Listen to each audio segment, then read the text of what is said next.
A Central 3 apresenta o Cinema Nacional em Revista. É o Central Cine Brasil.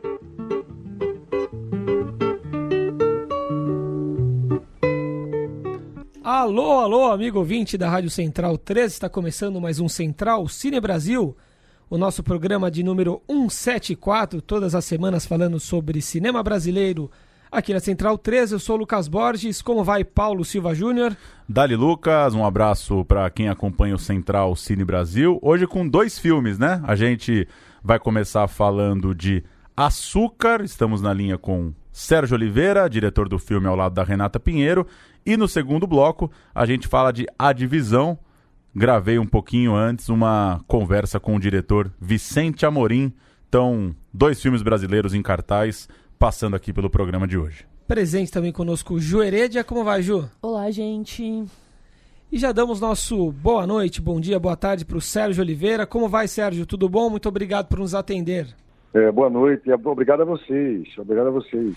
Sérgio, em Açúcar nós temos uma personagem, a Betânia, que é retratada pela excelente Maeve Jenkins, herdeira de um engenho, né, tradicional, fazenda lá da zona da mata de Pernambuco. Uma fazenda já em ruínas, uma casa em ruínas, e existe um conflito com uma população que um dia foi de trabalhadores, né, de funcionários ex-escravos até ali desse engenho, que começa a se emancipar, e a partir disso nós temos um conflito, digamos, étnico, social. E o seu filme também traz um quê de fantasia, né? Tem um teor fantástico.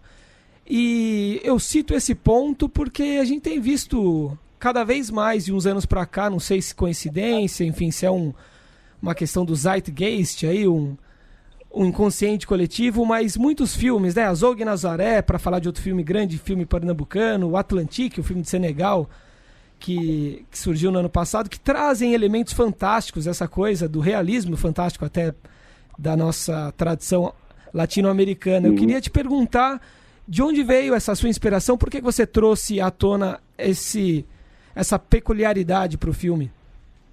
O filme nasceu com um sonho. Então o sonho, Renata, que é a co-diretora, né, do filme, ela teve um sonho que era um barco à vela navegando no mar de cana-de-açúcar.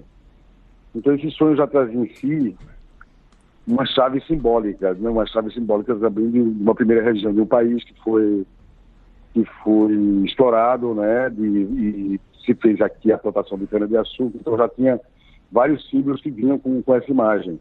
Então essa chave já foi imediata, foi desde o início do filme, por conta que a Renata vem muito de artes visuais também. Então, e o filme a gente traçou nesse sentido de ser muito mais simbólico o tempo todo, entendeu? Assim, para não haver nenhuma quebra, embora a interpretação é natural, mas existe como você bem colocou aí, existe também filmes que estão fazendo isso, como eu vi o Atlantique, eu achei bem, de alguma maneira, dialoga muito, né, com o Açúcar. E, a gente entrou nessa chave por conta desse início mesmo do filme, entendeu? Foi isso. E, Sérgio, como você disse, tem um simbolismo muito grande. Eu queria que você falasse um pouco de tratar desse tema que é tão delicado, né? Que é o racismo ou o conflito racial, ainda mais para gerações atuais, né? A protagonista não é alguém que de fato viveu aquele engenho na sua fase adulta, ela tem lembranças ali, né, da sua família, e a geração atual tendo que ligar com essa memória terrível que é da escravidão e de uma difícil liberdade, emancipação do povo negro. Queria que você falasse um pouco como que foi lidar com essa questão, chegar exatamente nesse roteiro e chegar na nuance mesmo desse conflito entre a Betânia, que é a herdeira, com a pessoa que vai limpar a casa, com o rapaz que vai fazer um concerto na casa, enfim. Como que foi para você chegar no tom que vocês queriam para esse conflito racial que é tão evidente, é tão histórico, e ele no Açúcar se dá em algumas sutilezas ali? Sim, o filme ele já parte de de um pressuposto, não é, que a escravidão foi o método de colonização do Brasil. Então, nesse sentido, que foi a maneira como o Brasil soube lidar, infelizmente, com a sua primeira economia. Então, falar disso também é falar de luta de classes, e, claro, falar da questão mais crucial que existe, que é a racial, né, brasileira. Então, a gente teve, por assim dizer, a gente estava nessa chave já também da coisa da terra indígena, tá entendendo? Tem uma pegada ao filme que tem, por exemplo, utilizamos músicas de pesquisa de Mário de Andrade. E essas músicas foram gravadas nos anos 30 do século passado. E, sendo gravadas nos anos 30 do século passado, ela deve ter no mínimo uns 250 anos que está se cantando ela. E são músicas, assim, de cultura afro-brasileira, assim, sem tirar nem pôr. Então, isso também já veio desse bojo dessa relação que a gente tinha. Nos personagens, a Betânia, não é? A Senhora do Engenho, que já foi retratada muito, essa imagem, né, da Senhora do Engenho, esse personagem, já foi retratada de várias formas, né? Geralmente mais condescendentes e românticas, e de alguma maneira a gente quis desconstruir essa Senhora do Engenho, né, que sempre foi retratada como amável, que não é, tá entendendo? Como todo mundo tem as suas... Mas bem, tinha essa vontade de a gente trabalhar também com Maeve, né? Maeve foi uma atriz que trouxe ao filme coisas incríveis desse personagem, né? Ela teve uma entrega muito forte para o filme, e também as outras atrizes, como Dandara de Moraes, que interpreta a Alessandra, que é uma tremenda atriz e também dançarina, e essa corporalidade dela foi incrível para a gente. Mas as relações dentro do filme, como você perguntou, elas são, de alguma maneira, muito... Tem um lado, entendeu? Por exemplo, o lado doente é o lado branco. Isso é fato, entendeu? Dentro desse filme que a gente fez. Mas são relações realmente muito, muito particulares, e também, de alguma maneira, você tem que entrar com um certo cuidado, né? Porque não é nada, foram 350 anos de escravidão. Ju Heredia. Sim. Oi, Sérgio. Eu gostei muito do filme. Além de toda essa questão super importante que é essa sombra aí que ronda até hoje, né? Se a gente for pensar da Casa Grande, enfim, racismo, essas coisas. Uma coisa que me chamou muito a atenção no filme foi a questão estética, né? A questão dos planos, das cores. Isso me chamou muito a atenção. Até conversando com os amigos aqui, eu falo, um filme que eu vejo como um filme de arte também, né, digamos assim. E bateu uma curiosidade para saber quais foram as referências de vocês para, né, na hora de pensar o filme, na parte estética do filme, né? Qual que... Exato.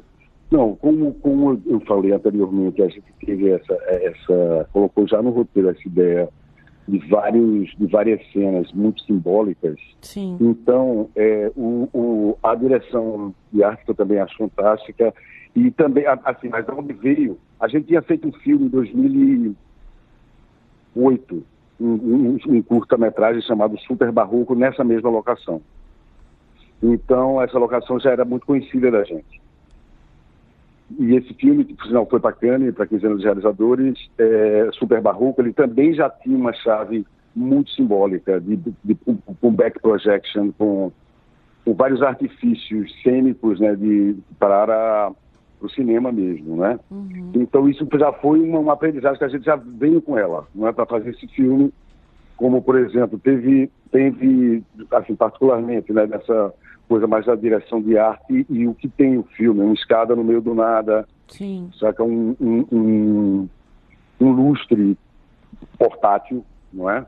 Então, são elementos que, de alguma maneira, dialogam com você diretamente, por exemplo, um lustre portátil, assim, é a força do lugar, não é? Sim. Assim, se você está levando a eletricidade, você está levando a força, exatamente.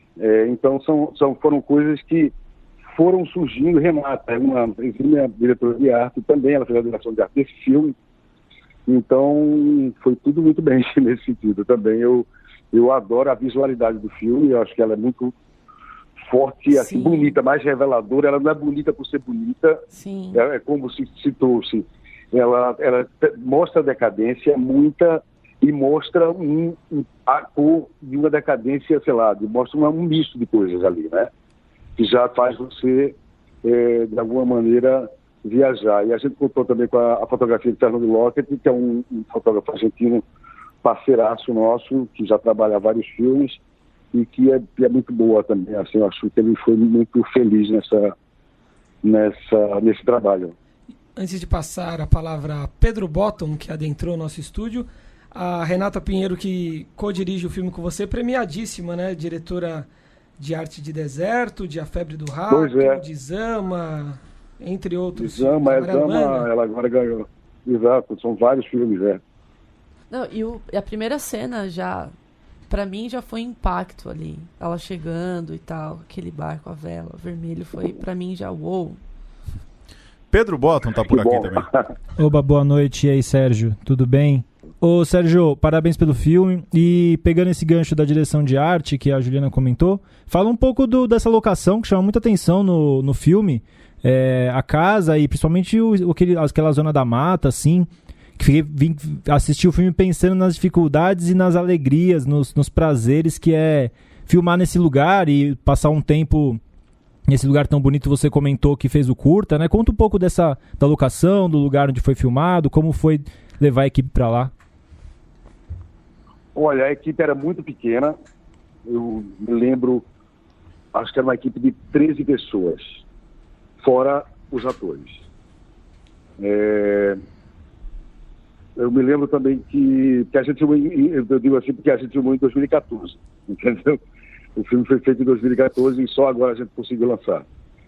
É um engenho que fica próximo ao Recife, tipo uns 45, 50 minutos, e que a gente já frequentou esse engenho, tanto que a gente já tinha feito um filme lá, entendeu? Porque era de uma tia-avó de Renata, que é minha companheira, e a gente já frequentava esse engenho. Então, o filme também se deu muito por isso, por conta que a parte do engenho propriamente, que ficava embaixo, onde se fazia rapadura e cachaça, ela ruiu no telhado, uma parte do telhado ruiu. E isso foi um elemento assim, que pegou a gente muito demais, assim, forte, porque era uma parte da história do Brasil mesmo nefasta, estava desaparecendo, entendeu? Então a gente sentia a necessidade, eu acho que isso deu essa necessidade de fazer um filme e tocar numa questão tão espinhosa e uma ferida ainda aberta no Brasil, que é a escravidão. Assim, o filme foi assim, aquela casa, claro, já tinha muita coisa, mas houve uma rearrumação para o filme, não é? A equipe toda ficou lá, então deu tudo muito certo. E filmamos em 13 dias o filme. Isso foi... E tinha e tinha coisas que claro, que a gente criou lá, entendeu? Por exemplo, a Terra ela tem essa força muito forte lá, né? Tem perto de uma pequena mata e muita cana-de-açúcar, né? Mas tem muitos mitos ainda, tá entendendo? É uma terra de mistério ainda. Como a maioria da zona da mata de altitude aqui entendeu? Tem uma coisa mais misteriosa nelas e nessa cultura da terra mesmo, até que tipo Curupira, Maria Fulozinha, esse tipo de coisa. E pegando esse gancho do mistério e dessa questão espinhosa, uma coisa que me ocorreu bastante também quando eu estava assistindo o filme é a questão do didatismo, que vocês vão flertando com essa ideia de didatismo, né? De contar o que está acontecendo, de deixar coisas meio subentendidas, de como lidar, né, com essa questão de, enfim, de criar vilão, de criar bonzinho, é tudo meio nebuloso. Imagino que vocês conversaram sobre isso. O que você acha disso do seu filme, assim? Na questão didática da história que você estava contando.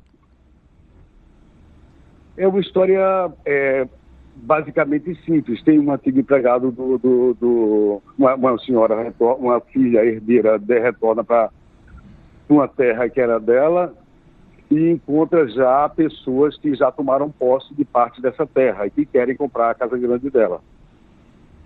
Assim, a coisa se inverte bastante, né, do ponto de vista de Casa Grande, do que foi Senzala, né, do que está ao redor da Casa Grande. Então, essa mudança que de alguma maneira, em 2014, já tinha um certo não equilíbrio, um desequilíbrio. Mas, assim, em 2014 existia, por exemplo, políticas culturais que proporcionavam, por exemplo, pontos de cultura onde era possível uma comunidade de quilombola ou de várias outras etnias e circunstâncias se expressarem culturalmente, né? Isso é importantíssimo. E a gente ainda vivia essa época, de 2014, entendeu? Então, quando eu vejo o filme hoje, eu vejo a atualidade do filme mais agora do que antes, entendeu? Porque antes ainda tinha essa não ilusão, isso foi verdade, mas foi um sonho que durou pouco, né? Foi uma coisa que vinha, mas durou muito pouco, infelizmente. Mas de alguma maneira o filme também de alguma maneira, eu já dei muito spoiler aqui, mas assim, ele pronuncia isso também, né? Já pronuncia que a coisa não é bem assim, que a coisa vai ser diferente, que esse pacto social não é para sempre. Sérgio, eu vou fazer uma pergunta bem específica aqui, que vai trazer uma questão técnica também, e espero que seja algo que atisse ainda mais a curiosidade de quem está ouvindo a gente para assistir Açúcar nos cinemas. Tem uma cena bastante marcante do filme, que é a cena do banho. E aí, enfim, eu não conheço a Zona da Mata do Pernambuco, nunca fui numa fazenda de engenho, mas eu fiquei me perguntando, o que é isso, né? Onde eles estão tomando banho aí? Isso é uma pequenininha casa de banho, porque como tem um córrego e um declive, muitos engenhos e fazendas daqui aproveitam para fazer uma casa de banho, e é uma construção de alvenaria com telhado, e a água passa por dentro, que tem duas comportas que fecham e abrem de acordo com a conveniência. É comum, uma estrutura comum ali da fazenda de engenho. E era comum, hoje não mais. Isso era de bem muito tempo para trás, que você ia, hoje quase não existe mais. E como foi gravar dentro dessa estrutura? Tecnicamente? A gente já tinha gravado com outro fotógrafo dentro dessa mesma casa de banho. Eles têm, os eletricistas, maquinistas, eles têm a manha, né? Eles colocam pedestal e, bem, eles conseguem fazer e filma sem nenhum problema, sem risco também para o equipamento. Legal, interessante. Muito obrigado, Sérgio, pela sua atenção, pela presença, parabéns pelo Açúcar e boa sorte na carreira do filme. Muito obrigado a vocês, a todos vocês. Valeu. Falou. Valeu. Tchau. Tchau. Eu confesso que fiquei com vontade de tomar um banho naquela Bonito, casa, né? Boa pergunta. Ali. Eu achei que aquilo era... Pra você ver como a gente é ignorante. Eu achava que aquilo era um engenho. Eu falei, é assim que faz, né? Nada a ver, né? Os caras entraram ali pra tomar um banho, né? Como se fosse um moinho, sabe? Eu falei, deve ser aí que passa água e que moe alguma coisa e não sei o quê, né? Mas não tinha nada a ver. E é doido essa coisa do filme ser rodado em 2014, né? A gente falava antes do programa do Zé Maria Alves, né? Que é o personagem que tá, por exemplo, em Clube dos Canibais. Zé Maria. E imagino que o Clube dos Canibais foi filmado depois de Açúcar, né? E a gente fica... O cara foi bem no Clube dos Canibais, já conseguiu embarcar um açúcar. Mais nada, ali ele já tava bem preparado. É doido isso, né? Às vezes a gente fica querendo adivinhar um pouco a carreira dos atores e a cronologia das filmagens são diferentes. Clube dos Canibais foi em que ano que... Foi lançado ano passado, né? Imagino que foi filmado depois de 2014, não deve ter... Ah, tá. Não deve ser... Porque é depois de Inferninho, né? Ele gravou... É a mesma galera do Inferninho, né? O Clube dos Canibais? Ou tô falando É o mesmo groselha? diretor. É o mesmo diretor, não é? Isso. E ele gravou... Acho que ele gravou Inferninho, se eu não me engano, ele falou que era 2013. Deve ser depois. E se você pensar, a Maeve gravou Açúcar antes de Boi Neon, provavelmente. Aí acho que não, né? No mesmo ano, talvez. Mais ou menos por no aí, mesmo sei lá, ano. né? Baita atuação da Maeve, né? Ela é muito Sim. boa, né? Ela é muito Saudades boa. da Maeve. Eu fiquei assistindo o filme e pensando poluído com o Oscar que tá vindo aí. E eu acho que prêmio de atuação tinha que ser pra esse tipo de atuação, meu. Não aguento mais esses coringa aí fazendo careta no cinema. Ela não faz careta, né? Ela tá ali fazendo o papel mesmo, refletindo, né? Você pega da expressão dela que vem as questões do filme ali. Não tem pirotecnia na atuação, assim. E ela vai conduzindo, a câmera gosta dela, segue ela, né? E eu gosto do lance do silêncio ali, né? Expressões, né? Sim. É. E é um assunto que a gente tem que falar muito mais ainda sobre isso, né? Muita coisa a ser dita, muitas coisas para mostrar, eu acho, né? As imagens ainda, a gente estuda história, né? Mas acho que tem coisa a ser vista ainda, né? Algumas imagens, reproduzir imagens que vão mostrar, que vão ilustrar nosso pensamento, assim. Então, como que era o engenho mesmo? Como era uma casa grande? Como era uma senzala? A gente fica com uma ideia meio fantasiosa, uma coisa meio da Globo, e quando você vai para uma locação que é real mesmo, isso ajuda a gente a entender as estruturas de poder que rolavam ali, né? Muito interessante. Sim, e interessante que falou que foi gravado em 2014 e ainda tinha aquela, né, esperança, aquela sensação de otimismo, né, com várias políticas públicas e tal, de cultura, enfim. E a gente, né, tá hoje, 2020, e esse... como eu falei também, essa sombra, né, gente, da Casa Grande, do racismo, ainda tá tão... Voltou com tudo. Voltou com tudo. Isso, nossa, isso brocha, sabe? E ao mesmo tempo, brocha, mas assim, é importante estar ali vendo e apresentando esses filmes, a gente vendo e discutir e tal. Sim. Açúcar foi um dos filmes, recuperando aqui as críticas, um dos mais aplaudidos no Festival do Rio de 2017, ainda que não tenha... Agora, enfim, não tenho exatamente certeza se estava na competição, mas imagino que sim. Na época não foi contemplado com um dos principais prêmios, mas quem for dar uma recuperada, a maioria das críticas sobre Açúcar são de 2017, que foi a premiere dele, né? A primeira exibição no Brasil. Foi passar na Mostra de São Paulo ano passado, né? Em 19, para ser lançado em 20. Demorou um pouquinho mais que a média aí, mas mais ou menos como vários outros filmes que a gente tem tratado aqui. Puxando aqui, ele foi indicado a melhor filme no Festival de 2017, no Rio, e melhor montagem também para Adelina Biches, e ganhou um festival em Lisboa. Fiquei pensando o que é para os portugueses assistirem esse filme também, né? Olharem, né? Olha, né? Eles revisitarem esse lugar que eles foram agentes totalmente, né? E foram um personagem... o agressor ali naquela situação, né? Acho que tem uma questão muito importante, talvez tenha até surtido efeito lá em Portugal, que é da originalidade também, né? A gente vê algumas cenas interessantes do Açúcar, do copo d'água, que a empregada tem que tomar água num copo diferente, enfim, algumas ofensas sociais ali mais ou menos discretas, que pra gente, de uns anos pra cá, isso tem sido contado já, seja no Que Horas Ela Volta, ou mesmo nos filmes de época, e talvez já não surta um efeito muito grande. Eu acho que o poder da originalidade é forte, né? Não sei se em Portugal talvez isso tenha surtido um efeito maior. Eu acho que, de certa forma, a gente falou um pouco, né, sobre a coerência, essa coisa de trazer o fantástico, trazer cenas de impacto e ser minimalista em algum ponto para... Eu acho que talvez, para mim, para outras pessoas aqui, o filme tenha alternado o ritmo, não tenha encontrado muito bem seu ritmo ideal e talvez não tenha tido um impacto tão grande nessas imagens, nesses conflitos sociais, porque são encontros que já foram contados frequentemente aí nos últimos anos, talvez, né? Eu acho que tem sempre um risco quando você resolve fazer um filme um pouco mais introspectivo, do chamado tempo morto mesmo, né? O filme tem um ritmo mais paradão, né? Ele é um filme de poucos diálogos, né? Principalmente no primeiro ato ali, praticamente apresenta a Casagrande e a personagem sem diálogos, praticamente, né? Muito, muito pequenos.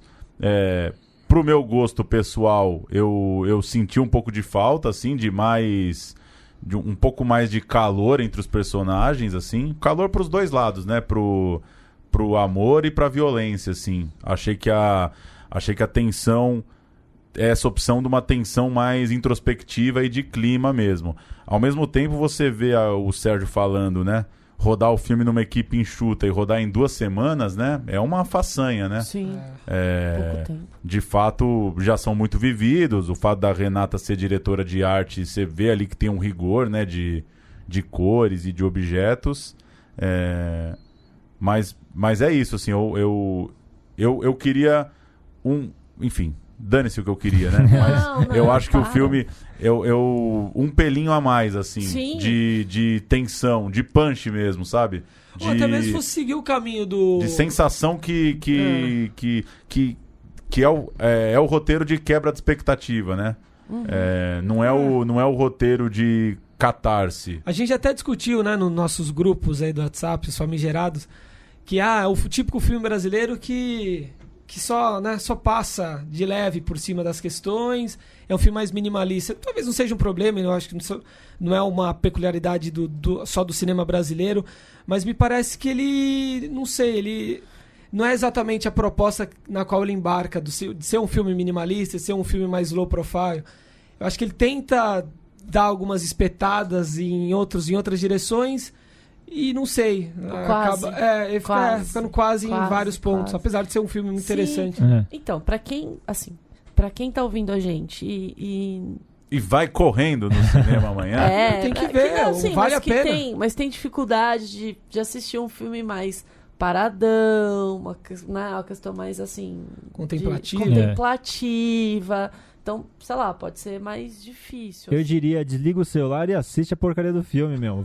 Porque se você se concentrar no negócio, o negócio ele cria a atmosfera própria do filme. Ele te leva pra um lugar. E eu acho que, voltando isso que a Juliana falou, o que é bonito desse filme é justamente isso, né?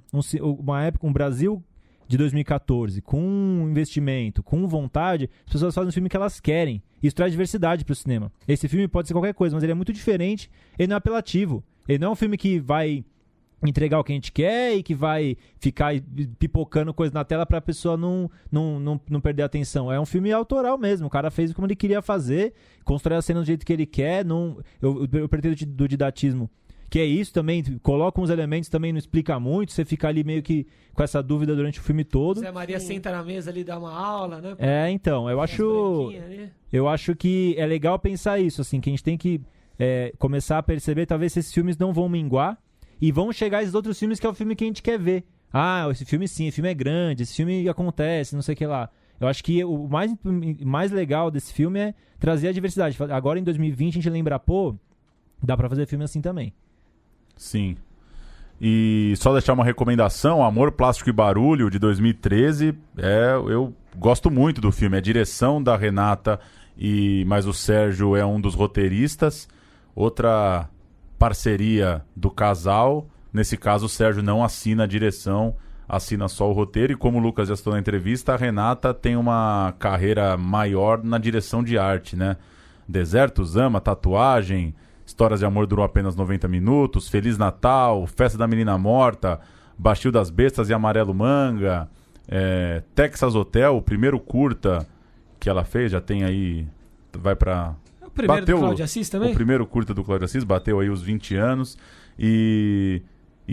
ela faz também a direção de arte do Açúcar, né? Dá pra ver que tem um cuidado, né? Que é filme de artista, né? É filme de artista. Pra deixar claro, né?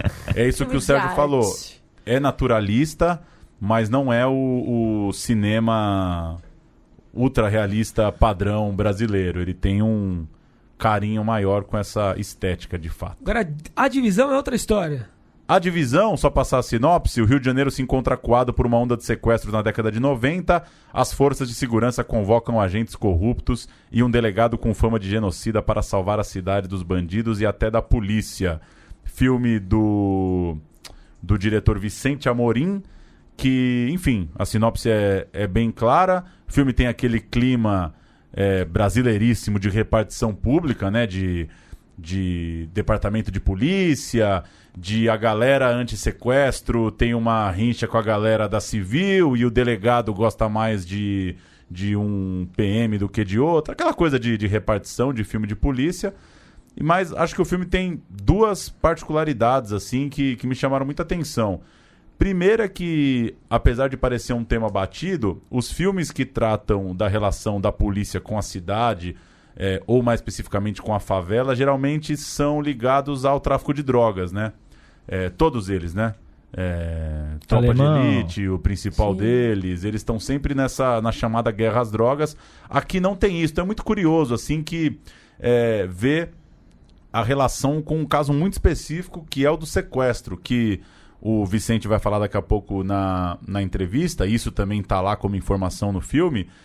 Acabaram os sequestros, né? O sequestro é uma parada que existia, teve um boom e ele parou de existir. Essa coisa de sequestrar uma pessoa de classe média e depois pedir 500 mil para a família. Foi erradicado o sequestro. Segundo os dados que ele teve acesso e tem uma pesquisa profunda da polícia no filme, foi erradicado. Então acho que isso é curioso, é um filme de polícia e morro que não trata de droga. E o segundo ponto que eu acho que traz uma originalidade, não é o típico filme de favela carioca. Não tem essa coisa estereotipada.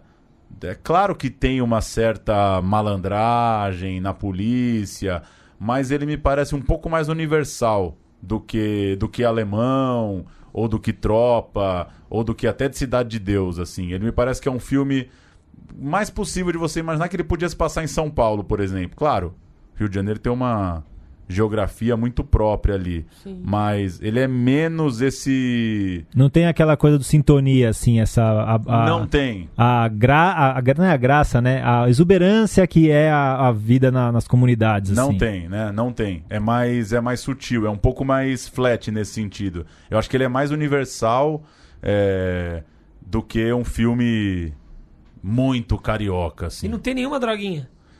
Não, tem uma droguinha, pô. Um filme de mais de 2 horas. Uma droguinha vai ter. Tem o beckzinho, as coisas estão rolando. Milícias, né? Mas das milícias, é um pouco diferente, porque esse caso do sequestro ele é muito específico, né? Então... Ele é a polícia investigando se a própria polícia está envolvida com sequestros, né? Nossa, o sequestro virou um negócio. Sim. No Rio de Janeiro, nessa onda. E... Enfim, é legal, assim. Eu gostei muito do filme, acho que é um recorte diferente dos que a gente está acostumado a ver. E a primeira temporada já está no Globoplay, saiu o filme, a segunda temporada chega no segundo semestre. Vou soltar a entrevista então, que já estou repetindo algumas coisas. Vicente, muito boa noite, valeu por atender o Central Cine Brasil. Começa apresentando pra gente quando que você se deparou com esse roteiro, com essa história, com esse ambiente de trazer esse filme que se passa na conhecida onda de sequestros no Rio de Janeiro nos anos 90. Fala um pouco como esse ambiente, essa história foram parar na sua mão ou te motivaram para contar a história desse filme, para trazer A Divisão para os cinemas e para o streaming. Boa noite. Boa noite, é um prazer estar conversando com vocês. A Divisão é um projeto que chegou para mim há já 5 anos atrás, quase. Eu fui convidado para desenvolver e dirigir um projeto de filme e série sobre a onda de sequestros que assolou o Rio nos anos 90. E a gente passou bem uns 2 anos, talvez um pouco mais até, desenvolvendo o projeto, escrevendo o roteiro. Primeiro a gente escreveu o roteiro do longa.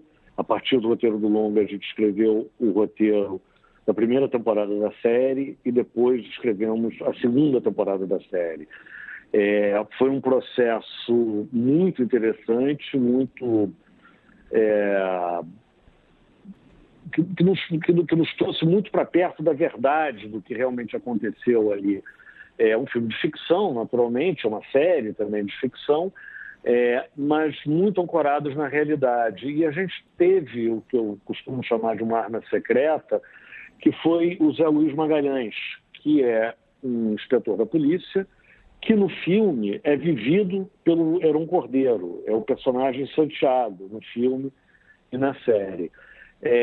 Ele foi um dos roteiristas, tanto do filme quanto da série, e ele foi nosso principal consultor também, para a gente poder entrar nesse mundo, conhecer os policiais que viveram junto com ele essa época e, por outro lado, através do Afro-Reggae, eu e os outros roteiristas conhecemos outros policiais, vítimas e sequestradores que participaram desses eventos nos anos 90. Portanto, já tem 5 anos, foi um processo longo, foi um processo muito elaborado, muito minucioso de pesquisa, porque também não basta ser fiel aos fatos, é importante também você conseguir traduzi-los dentro de uma estrutura de ficção, de longa e de série. E para isso, obviamente, adaptações, amálgamas e algum nível de romantização é necessário, porque senão, obviamente, você, na tentativa de ser fiel aos fatos, você acaba só sendo prolixo e vai estar fazendo, obviamente, um outro produto, um documentário, mas certamente não uma série ou um filme. E esse processo, portanto, durou 2 anos de pesquisa, depois 4, 5 meses de preparação, 3 meses de filmagem e mais de 1 ano de finalização para o longa e 2 anos de finalização da série. Na verdade, eu fechei hoje, agora há pouco, há 1 hora atrás, os últimos episódios da 2ª temporada da série. E o que esse projeto híbrido tem trazido para o set, Vicente? Porque tem acontecido uma coisa até curiosa aqui no programa. Às vezes a gente fala de um filme, de um projeto, e a pessoa que está ouvindo, ela teve contato com a série, mas não com o filme. E dentro desse ambiente, dá para citar o Mais Forte que o Mundo, do Afonso Poiar, ou Agora Web, do Maurício Farias. Tem vários tipos de projeto nesse sentido. Tem alguns filmes que estão só sendo divididos para virar série. Tem o contrário, tem isso que você contou agora, que você primeiro fez o roteiro do longa, para depois pensar exatamente nos episódios, no roteiro da série. Conta um pouco o que isso tem mudado no set, como é chegar para filmar e imaginar que vai ter uma galera que vai ver em casa, mas tem a galera que curte ali o filme de 2 horas, e que isso tem trazido para a figura do diretor, que desafio pensar nessas 2 histórias de certa forma simultaneamente? O grande desafio é você manter uma coerência para janelas diferentes, né? É você conseguir fazer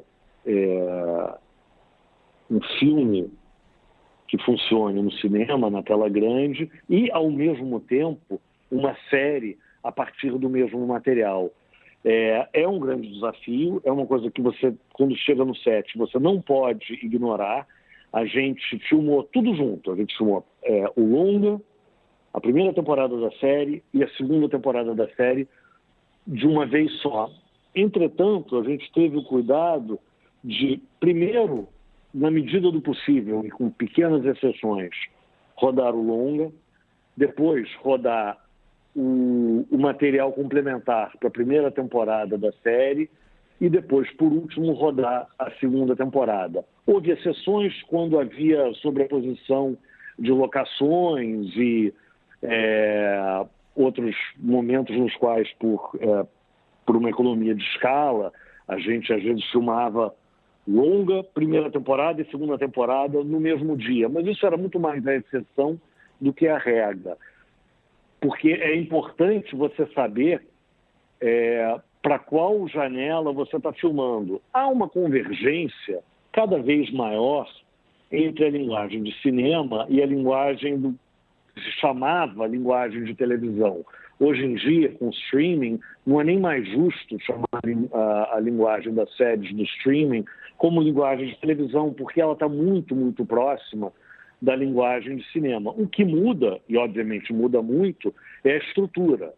Você num longa-metragem, você está falando do arco de personagens, de uma história que se fecha, de um produto que precisa ficar em pé por si só.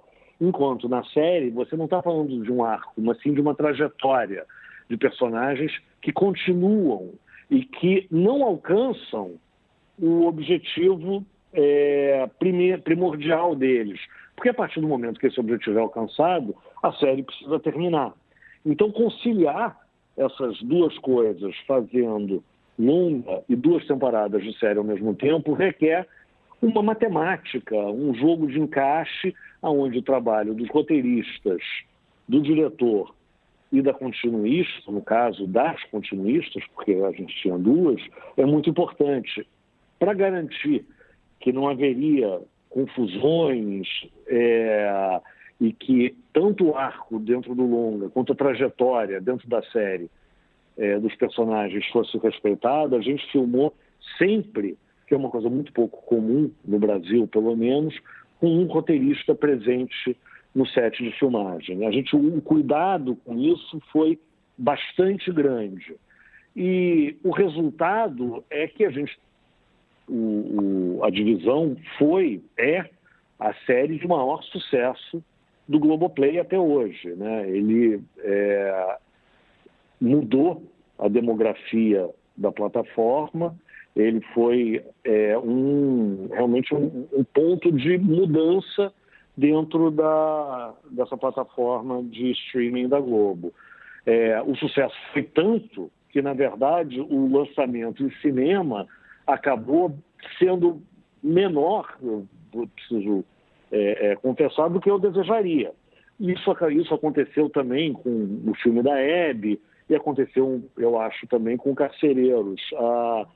A briga entre o streaming e o longa-metragem e os exibidores, né, entre as plataformas de streaming e os exibidores, é uma briga que ainda não está resolvida. Eu acho que a estratégia comercial para você ter longa e série a partir do mesmo material é uma coisa que precisa ainda ser apaziguada entre os exibidores e as plataformas de streaming.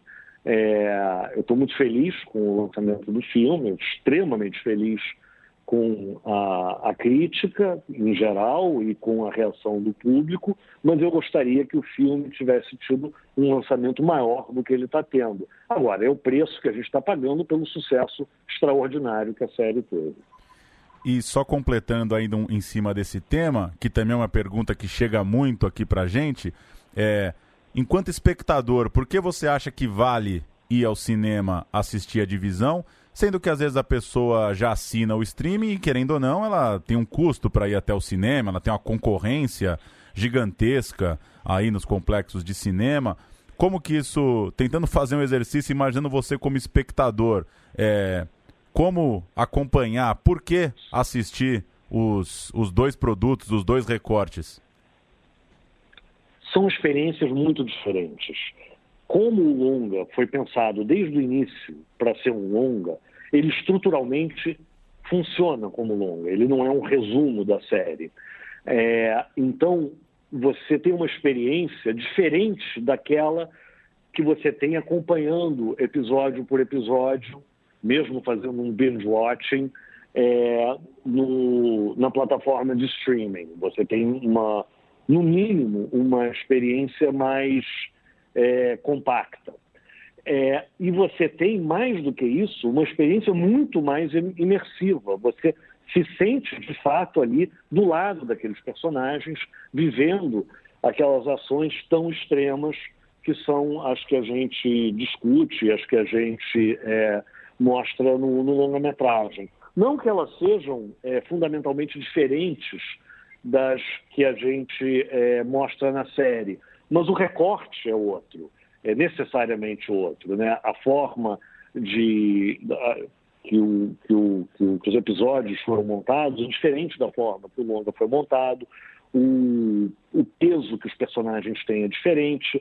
Como eu disse antes, no longa-metragem você tem arco, você tem uma conclusão de um objetivo que são atingidos ou não. Eu não vou aqui falar muito sobre isso para também não dar spoiler, mas há um fechamento. Na série, a série é construída para você criar um ambiente no qual o espectador quer estar com aqueles personagens, mas não obrigatoriamente quer que aquela história se conclua. Então são experiências diferentes, tanto do ponto de vista textural quanto do ponto de vista estrutural.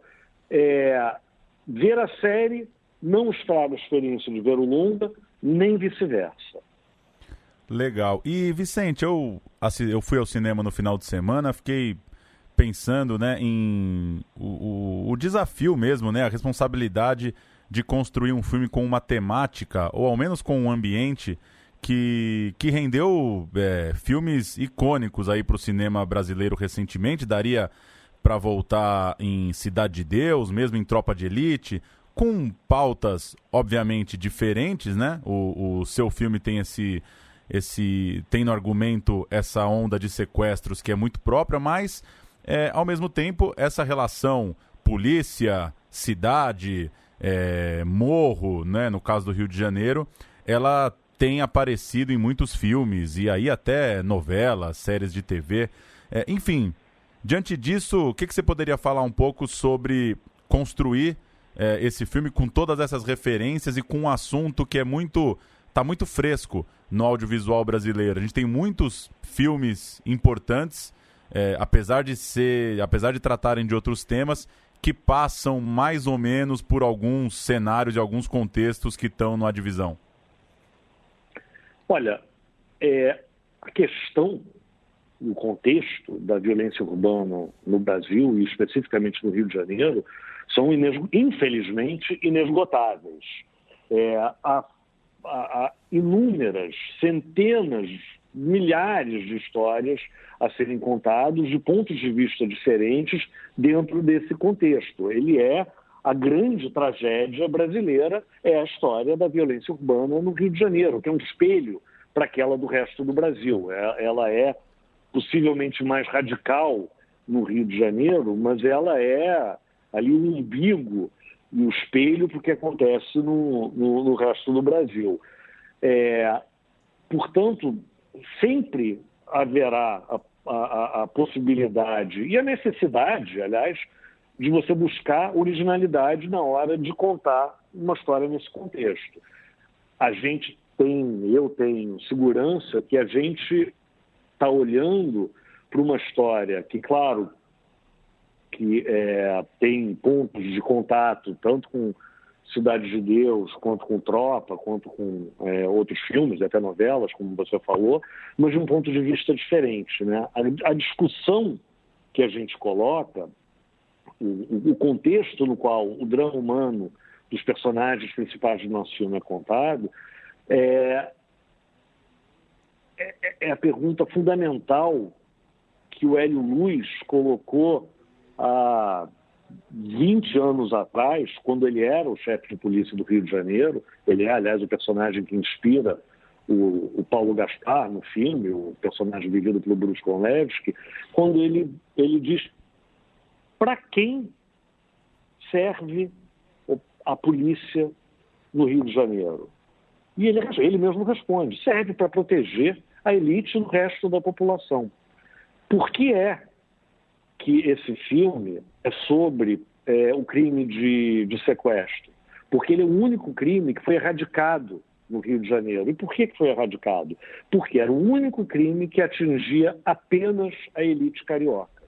Então, a polícia, enquanto guarda pretoriana da elite, resolveu o problema da elite, enquanto o problema da violência urbana, do resto da violência urbana e das causas da violência urbana continuam sem ser resolvidos, porque eles jamais serão resolvidos pela polícia. Eles têm raízes muito mais profundas, têm raízes que vêm desde o descobrimento, se a gente for pesquisar a fundo, mas que certamente foram exacerbadas nos últimos 40 ou 50 anos e com mais força a partir de uma promiscuidade que foi criada entre agentes públicos a partir ali do final dos anos 70 até os dias de hoje, resultando, inclusive, na situação política na qual o país se encontra hoje.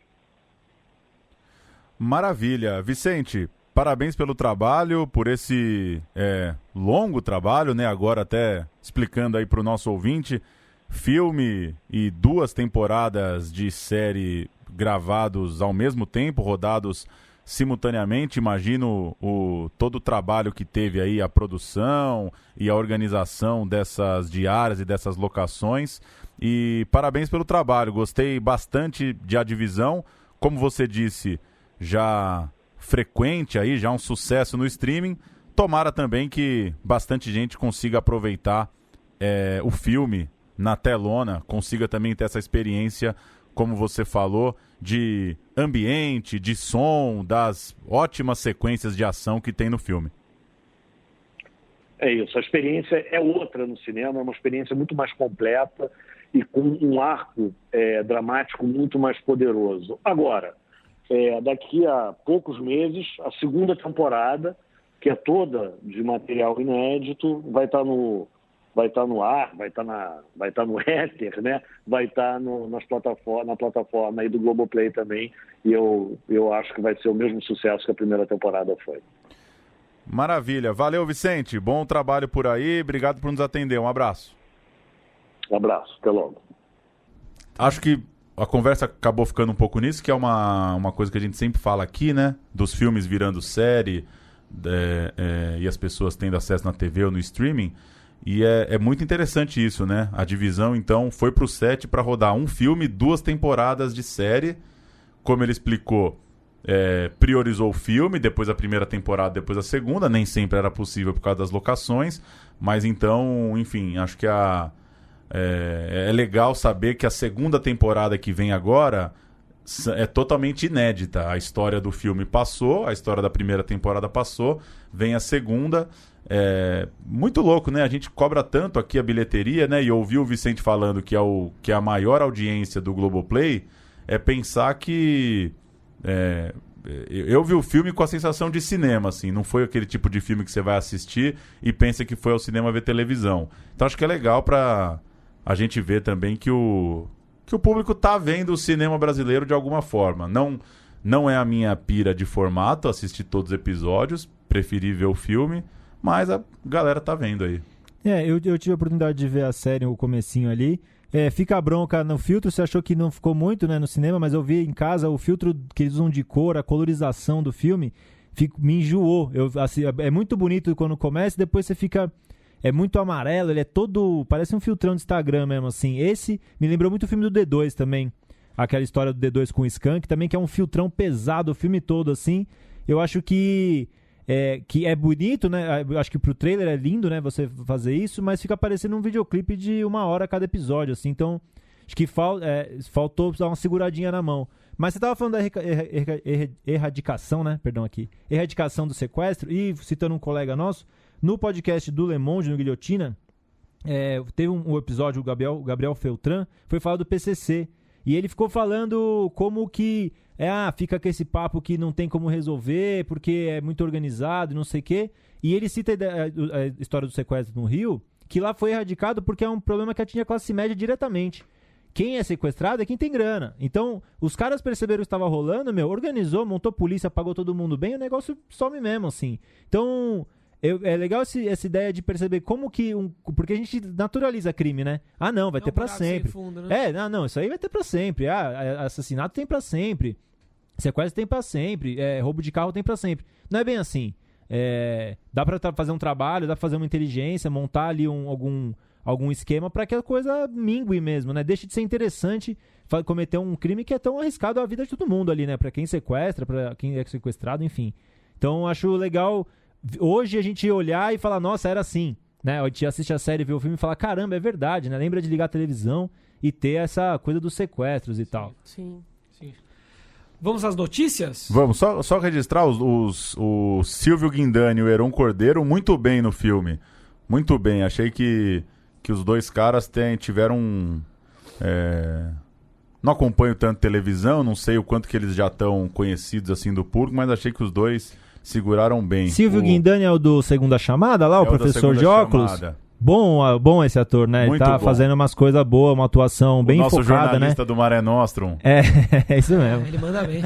E aí o Marcos Palmeira, pra quem tinha HBO nos anos 90, 2000, é o Mandrake, né? O Mandrake Pô, voltou. mas essa é a referência? Tamo velho, hein? O bom e velho... As novelas... Eu ia falar alguma, pra mim ele é alguma. O bom e velho delegado Nossa, Marcos Palmeira. Nossa. Mas assistam aí a divisão, hein? Quero saber o que vocês acharam. Veremos. É o tipo Veremos. de filme que a gente fala pouco aqui, né? Um thriller policial com uma pegada que tem um pezinho lá na televisão, mas eu me surpreendi positivamente. Eu e as duas pessoas na sessão de cinema que entraram e falaram, só tem a gente. Aí eu olhei, Oh, meu Deus. desculpa, me pediram desculpa, acharam que tinham me ofendido Qual sala? Itaú Frei Caneca, Legal. numa chuvosa tarde. Tá na hora de assistir também a Minha Mãe é uma Peça 3. Opa. Que o Lucas adora. Eu adoro e o Brasil inteiro adora, né? Foram mais de 500 mil pessoas que assistiram ao filme do Paulo Gustavo nas 4 noites do último fim de semana. O filme já bateu a casa dos 10 milhões, já são 6 semanas em cartaz e tá aí rumando ao recorde de maior bilheteria da história do cinema brasileiro, passando aí os 11 milhões. O recorde é do... Os primeiros estão na casa dos 11 e pouco aí, né? O 3, não, 2, né? Esse é o 3. Esse é o 3, que aí é Tropa 2, Dona Flor, né? E as patifarias, né? A Record. As patifarias da Pra Record. alegria de Juerede, então. Minha Mãe é uma Peça 3. Legal. Eu Como também um pouco. gosto. Passa na Você não tava televisão. semana passada, né? Falaram disso. Eu passo na televisão, assisto todos. Não perco uma vez. Ah, não, mas na televisão eu assisto qualquer coisa. Turma da Mônica Lições divulgou a participação de Malu Mader na sequência de Turma da Mônica Laços. O filme levou 2 milhões de pessoas, segunda maior bilheteria do ano passado no Brasil. A nova história é também dirigida pelo Daniel Rezende, estreia em 10 de dezembro, estão rodando agora. Aquela primeira história eles iam atrás do Floquinho, né, num bosque e tal. E agora a trama se passa na escola. Acontece uma cagada lá na escola e eles têm que resolver o problema. Eu só vi esse fim de semana, finalmente vi. E realmente é... Eu O Paulinho não vi Milene é o ainda. pai do Cebolinha, ninguém me falou isso aqui. Tá ninguém bem, citou né? isso aqui no Tá programa. bem. E o Rodrigo Santoro de Louco, É o muito Louco. bom, né? Mas o filme é... Eu não vi ainda. Eu não consegui acompanhar, não. Eu comecei a assistir e acabei me distraindo com alguma outra Mas coisa. teve um bom público, né? Porra. 2 milhões de pessoas. Na entrevista do Rodrigo Teixeira, não sei se vocês lembram, quando ele fala os diretores que ele gosta, que ele tá de olho, ele fala o Daniel Rezende, mas não pegaria os projetos que ele pega. Vocês lembram Não, desse cutucada? adendo? Não, cutucada não. Pô, você também... Você acha que tudo é treta? Qual a sua conclusão? Deixou Não. uma mensagem ali. Não. Fez Turma um... da Mônica foi uma bosta. Não tá no perfil Não, dele, ele projeto, quer dizer, né? Projeto. Talvez o cara não tenha a pira de Fazer um adaptar um gibi brasileiro. Pô, mas ele tava lá, como louco. Não, Rodrigo Teixeira, Rodrigo meu amigo. Teixeira. Não, perdão. O Lucas Ixi, aí, ó, tá Caramba, hein, viajando. Lucas? Ó. Tá viajando. E dia Tem- 8 de fevereiro, né? Vai ter a pus sessão. essa notinha aí, hoje eu caí nela aí, achei interessante, curioso. Vai passar o Turma da Mônica numa sessão drive-in no Memorial da América Latina. Você vai com seu carro ali. Eu só achei engraçado que criança não dirige, né? Aí como é que eles vão? Complica, né? Já pensou um monte de criança no carro, É. assim, Ah, tipo... Eu acho que esse dia devia poder, né? A criança pegar o carro do pai ali e levar o carro. Dentro da Memorial da América Latina não tem CT lá, né? Doideira, hein? Doideira. Carrinho de bate-bate. Mas vai passar e é legal, eu acho. É um programa de graça, chama Cine Autorama. É só se inscrever lá e aparecer no dia, liga o FM ali, pô, é experiência legal, né? E filme Pega no brasileiro, FM, né? Isso pega é no golaço, FM, é maravilhoso. O áudio sai no... Você Qual sintoniza. sintonia? Qual dial? Drive-in. Eu acho que eles fazem na Não, hora eles lá, fazem na hora. fala, põe tal. Aí você põe e ouve, é maravilhoso. Legal, Legal. pô, bacana. Vamos alugar um carro e colar nesse Vamos. Turma da Eu Mônica? queria Quem tem ter um carro, tem que alugar? essa experiência de não Então vamos. de assistir assim. Mas Você Turma aluga da uma Kombi? Mônica... Não, vamos ver o Turma da A Mônica. opção é... Central Cine Brasil. É Turma da Mônica ou Pets? É que não é. Pets. Então. Pets é legal. Não, Turma da Mônica. Turma da Mônica. E é bom assim, outra coisa que eu pensei agora, que dá pra assistir fumando, né? Mesmo sendo um filme infantil, você pode fumar cigarro no seu carro, você pode, não pode? Fazer o Pode que fazer você tudo que quiser você quiser no dentro seu do carro, né? Então Quase fica a dica, tudo, né? Façam o que quiserem assim no Turma da Mônica. E a Inclusive- Bruna Marquezine, hein? Não, vai lá, fala primeiro. Não, pode mandar. Você falou do Pets, eu ia falar que às vezes a gente fala que não vê uns filmes mais populares. Eu vi Frozen. Frozen 2. É Eu dureza, nunca vi hein? o Um. Frozen. Eu assisti um, é bom. O 1 é bom. Um é bom. Não, eu achei Eu dureza. gosto de filme da Disney, mas o Frozen eu nunca Eu vi uns achei pedaços. dureza. Eu achei dureza. O que? Pera, o 1? Achei Eu acho que é mais dureza. pra criancinha mesmo. As criancinhas piram Não, muito. mas no então, Frozen. mas passou 10 horas da noite na TV a cabo, eu não sou Não, criancinha. mas- Passou pra mim, porra. Mas tem uma mensagem ali, Ah, entendeu? não, mas Tipo, é. E elas são mulheres empoderadas. Isso é legal. Sim, porque não é a princesinha que vai ficar com o príncipe. Estimulou até comentários da ministra do que é? Direitos Humanos, a Damares? Família e Que ela Brasil. seria lésbica, né? Sim, sapatona. E Ah, talvez esqueci o nome no da streams personagem. ela vai, entendeu? Ficar Eu com uma acho que mina não é pra aí. você não, Junior. É como diria Eduardo Coutinho, né? Teve uma ideia, escreve um livro. O filme não é sobre ter Mas, ó, ideia. respeitar o Frozen. aproveitando, os filmes que eu fui ver no cinema nos últimos dias... Elda. Não, eu assisti o 17... e 1917? e as mulherzinhas lá e tal. E sempre... Chato, mulherzinhas, Ô, hein? louco, não é chato Não é não, pra- gente. não Fala é assim pra- não. gostei, Homem não eu tá gostando, gostei. mulher tá gostando. Acho que a gente tem que Não. pensar. É mesmo? Eu gostei. Não, para com esses Você é uma pessoa papos. mais sensível. Eu sou sensível. Eu Ah, mas é fato, assistiria gente. na Não é na fato TV. nenhum. Eu assistiria na Porque TV. é uma esse. adaptação da Jane Austen, né? É. Que Não é Jane Austen, não. Não é Jane Austen. É um filme, Não, é um tem livro o que é Jane famoso, Austen, mas mas da não é Jane né? Austen, Perdão, não. é. Tem o que meio de É. O título Mas é uma do adaptação, livro é né? Mulherzinhas, né? O título do livro é. Enfim, foi Little um Woman. livro bastante avant-garde pra sua época. Isso. Sim, E mas conta Ah, a mas- história. gostei. Então, mas o que eu O queria... livro pode ser bom. Mas o que eu queria dizer é que nesses dois filmes que eu vi agora, trailer que passa de filme nacional é o Eduardo Mônica. Olá. É, tá estourando, né?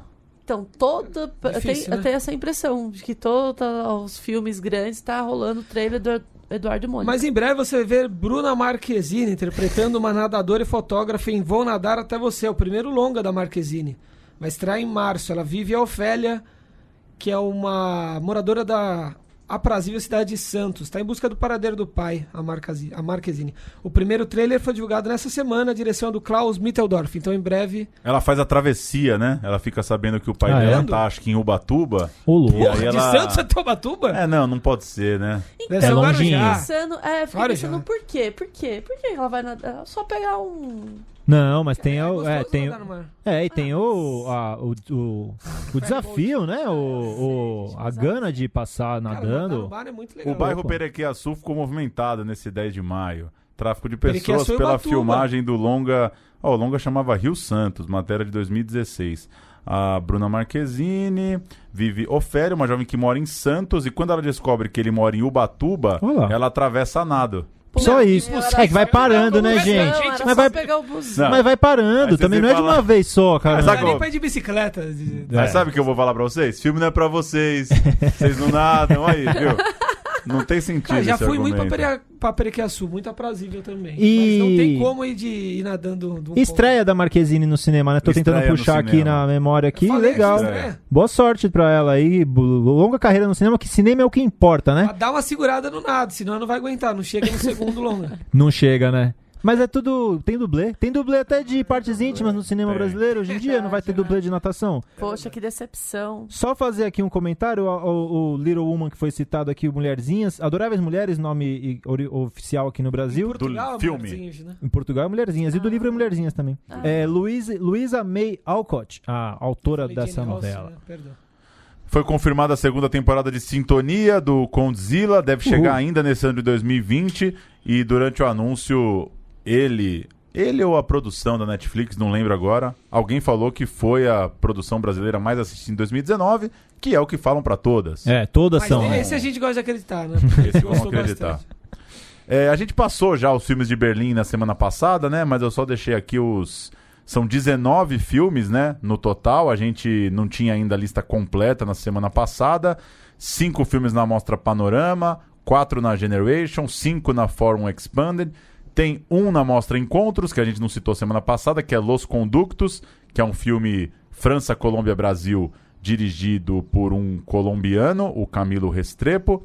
A gente não tinha citado os 3 filmes da Mostra Fórum, que saíram também por aqueles dias, que são Vilma, do Gustavo Vinagre, Luz dos Trópicos, da Paula Gaetan, e Chico Ventana também Quisiera Tener um Submarino, que é uma produção Uruguai, Argentina, Brasil, Holanda, Filipinas, dirigida por um uruguaio, o Alex Piperno. E a mais badalada, a mostra competitiva, a disputa pelo Urso de Ouro, teve confirmada a participação de Todos os Mortos, Caetano Gotardo e Marco Dutra, num drama de época, se passa na virada para o século XX em São Paulo, com 3 mulheres carregando as memórias da escravidão e tentando se adaptar à nova cidade de São Paulo.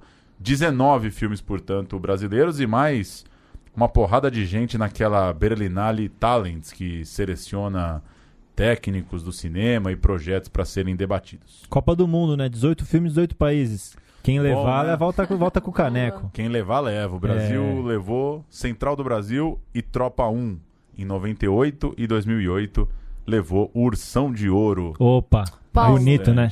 Paulo, Oi. quando chegam esses filmes? Esses 2028, uns 10 aninhos, a gente vai estar falando. Meu, se metade estrear, tá bom, né? É. Hoje Antes ou depois do Marighella chega, né? Esses filmes? Pois Essa é. que é a dúvida. Aliás, hoje rolou uma sessão de Marighella aí, né? Aqui? Não, aqui não, né? Ah, é? Porque eu já fiquei, Não. caramba. Mas Os hoje nossos tem ouvintes iam ficar ofendidos, porque a gente não avisou. Hoje tem um Ouriçados. debate, né, na Biblioteca Mário de Andrade com o Magalhães, né, o autor do livro e tal.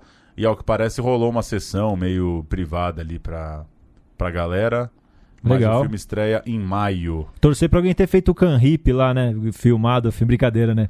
Que filma ali e solta, faz o DVD, E brincadeira. falando em estreias, a matéria de hoje sobre Tiradentes puxa bem por isso, né? Ah, é? Matéria da Folha. Sim. De quem é a matéria? Quem tá lá? Deixa eu abrir aqui. A gente falou da esqueci. matéria hoje à tarde. Que puxa exatamente por isso, né? Que como tem novamente filme... O Inácio Araújo tá lá em Tiradentes pela Folha e puxou o texto dele bem por isso. Como mais uma vez ele vai pra Tiradentes, vê um monte de filme muito bom, muito diverso e fica com aquela sensação meio que, puta, vai ser difícil estrear, né? Porque são é a nata do cinema autoral, independente aí do Brasilzão, né? Sim. Ano passado ganhou Vermelho, não foi que a gente falou aqui no programa? De Goiás, né? Filmaço, eu penso toda vez nesse filme, velho. Eu fico andando pela rua, vejo os tocos de árvore e falo, isso que é uma cena poderosa, né? Porque o filme tem uma cena que te marca, é uma cena nova, é uma outra Isso é coisa. cinema, né? Isso é cinema. Sempre que eu vou em São Bernardo, na casa da minha mãe, eu lembro da treta na rua lá, do Vermelha. Porque aqueles portão de bairro, né? Que na minha rua não tem esses portãozinho... O portão de cabeça redonda? Sim, sim. Que dá pra pular fácil, assim. Eu sempre que vou tomar um leite com banana, lembro do Greta. E sempre que eu vou comer um ovo, eu lembro do Azog Nazaré. Ovo Pois mexido. é, né? E não, desculpa, Não, de boa. Ju, se você dá a De sua boa, palavra você fica final. me cortando, não é tudo bem. Desculpa, não vai. Tô te Eu ia falar que enchendo não tem o saco. estreia, né? Essa semana não tem estreia. Não tem? Tá meio Açúcar devagar. e a divisão Não, estrearam Açúcar na tá semana estreando, passada. né? Sim. Açúcar não fez semana passada? Eu acho que Açúcar tá estreando. Vou abrir aqui. Enfim. Não, Diga, Ju. eu ia comentar aqui, me deixou meio como comentar agora, mas eu falei com vocês antes que me deixou na bad esse texto da Folha, né? Que ótimos filmes que não chegarão às salas de cinema. Que bad, gente. Mas é assim que funciona, infelizmente. Né? A Divisão estreou dia 23, junto com o Adoniran, e Açúcar tá estreando nessa quinta, Então, dia 30. temos uma estreia, né? Temos uma estreia. Ambos os filmes tratados hoje no cinema. Mas esse mês é meio fraco mesmo, né? Tem Ou não? Super Bowl esse domingo e o Oscar no fim de semana seguinte, no domingo seguinte. Eu acho que por conta do cinema Imperdível. norte-americano Imperdível. é isso que dá uma minguada. Paulo, você não vê o Duas Oscar? atrações que... Super Bowl vale a pena. Super Bowl. Nossa. Valeu, Valeu, pessoal. galera. Vamos, Kaiser Chiefs!